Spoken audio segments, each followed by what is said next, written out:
Greetings and welcome once again to my new calculus channel.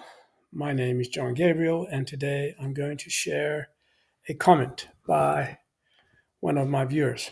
So let's begin. Now, in the comment, the viewer tells me that uh, he ran into a video on YouTube, where a parent is outraged that his son's third grade teacher told him that 1 divided by 0 is 0. And his conclusion is that, thus, from a logical and practical perspective, the teacher is kind of right. Well, when I see expressions like kind of right, that's already a red flag. But of course, this was wrong from very early on, right from the beginning. Um, and then I searched the web uh, to see what there's out there. And of course, I came across this garbage, TEDx, where he talks about why you can't divide by 0. But it's very problematic for the very reason that he uses multiplicative identity as the reason you can't divide by 0.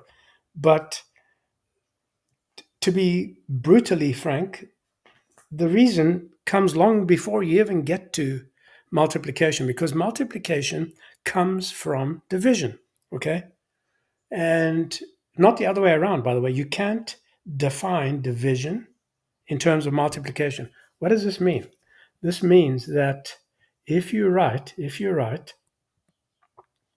10 over 1 divided by 2 over 1, like that, and you want to define it in terms of multiplication, what you have on this side cannot have a vinculum in it. Okay. In other words, you cannot say 10 over 1 times a half. This here is true, but it's true because multiplication is a reciprocal unit division. Okay. But what I'm saying is you can use division here, but in order to use this process to come to the right answer. But it, what I'm saying here is that you cannot have this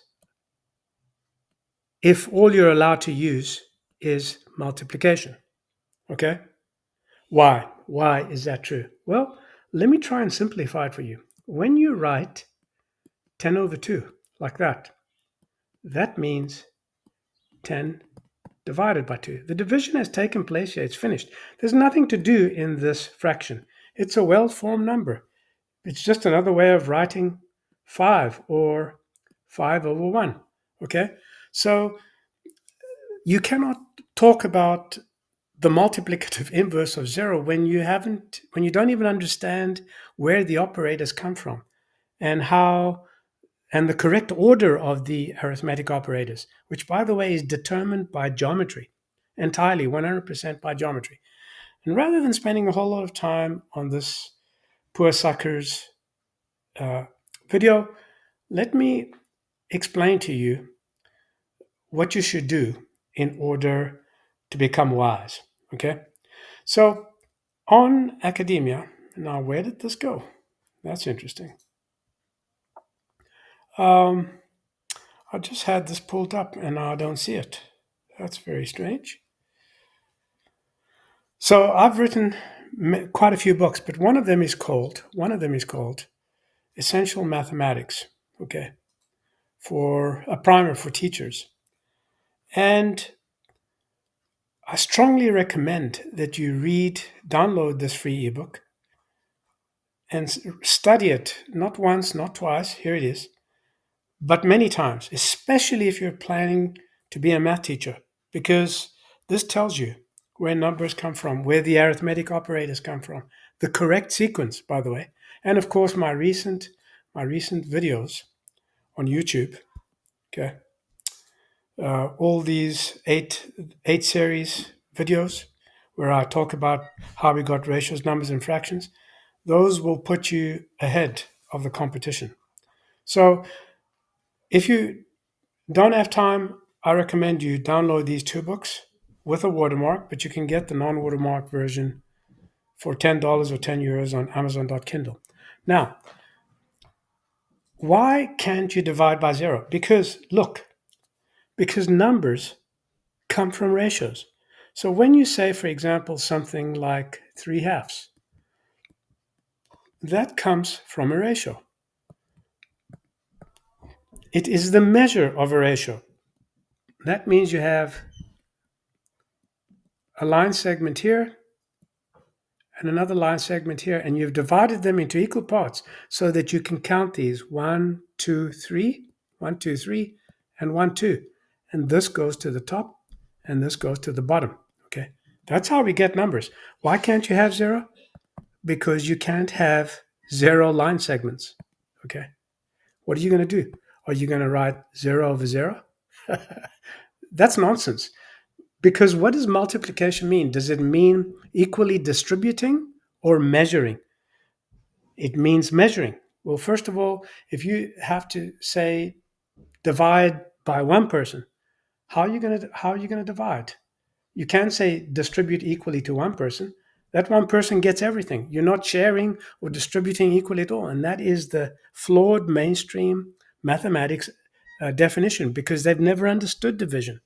So what you should really focus on is the concept of measure, because number comes from measure. A number is a name given to a measure that expresses or describes a ratio of magnitudes, in this case, line segments. All right?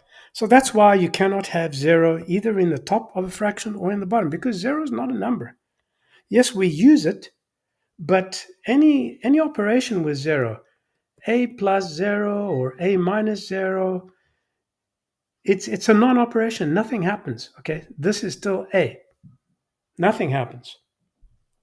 Similarly, with when you put 0 on top of a fraction like that, and you're claiming that that's 0, that's also impossible, because, and I'll explain to you why. Because when you divide by a number, you are measuring the numerator. You can't measure 0. Okay, you can't say 0 has 0 measure, because there is no measure. Does that make sense? So in his video here on TEDx, this guy here uh, talks about multiplicative inverse when that has come many, many, many, many, many stages later. So it's not the reason why you can't divide by 0. The reason you can't divide by 0, the very first reason, is that it's not a number. While useful as a placeholder, okay, as a placeholder and as a disambiguator in numbers, it's not a number itself, okay? Never has been. And you don't need 0 to do any mathematics, but it's pretty useful. Okay, so, and I'm not advocating that we get rid of it. I'm just advocating that you learn about it the correct way. So, if you want to learn how the ancient Greeks did 100% precision arithmetic without numbers, you need to watch this video. It's only about 6 minutes and 3 seconds. It doesn't use numbers at all, and it shows you how to manufacture a rod whose length must be the product of square root 2 and phi, given any physical unit. Okay? So until next time, I'm John Gabriel. This is New Calculus Channel. If you're not already a subscriber, click like, become a subscriber, tell your friends about this. Also, follow me on academia.edu, where you have access to hundreds of very well-written articles. And I have a members only channel where I share special knowledge with my members only who contribute to my cause. That would cost €4.99 a month. Till next time, take care.